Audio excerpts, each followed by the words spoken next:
আল্লাহ শিক্ষা দিয়েছে যেই পরিস্থিতিতে থাকো না কেন তোমাকে শ্রম ব্যয় করে কষ্ট করে তোমার উপার্জন করতে হবে, রিজিকের বন্দোবস্ত করতে হবে। চিল্লায় বলেন ঠিক কিনা?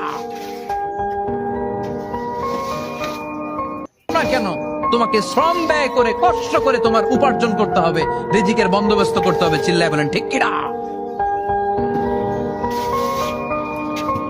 আল্লাহ শিক্ষা দিয়েছে যেই পরিস্থিতিতে থাকো না কেন তোমাকে শ্রম ব্যয় করে কষ্ট করে তোমার উপার্জন করতে হবে, রিজিকের বন্দোবস্ত করতে হবে। চিল্লায় বলেন ঠিক কিনা?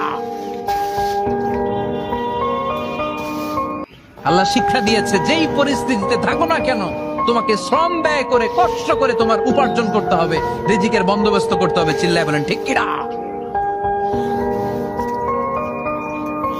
আল্লাহ শিক্ষা দিয়েছে যেই পরিস্থিতিতে থাকো না কেন তোমাকে শ্রম ব্যয় করে কষ্ট করে তোমার উপার্জন করতে হবে, রিজিকের বন্দোবস্ত করতে হবে। চিল্লায় বলেন ঠিক কিনা? আল্লাহ শিক্ষা দিয়েছে যেই পরিস্থিতিতে থাকো না কেন তোমাকে শ্রম ব্যয় করে কষ্ট করে তোমার উপার্জন করতে হবে, রিজিকের বন্দোবস্ত করতে হবে। চিল্লায় বলেন ঠিক কিনা? আল্লাহ শিক্ষা দিয়েছে যেই পরিস্থিতিতে থাকো না কেন তোমাকে শ্রম ব্যয় করে কষ্ট করে তোমার উপার্জন করতে হবে, রিজিকের বন্দোবস্ত করতে হবে। চিল্লায় বলেন ঠিক।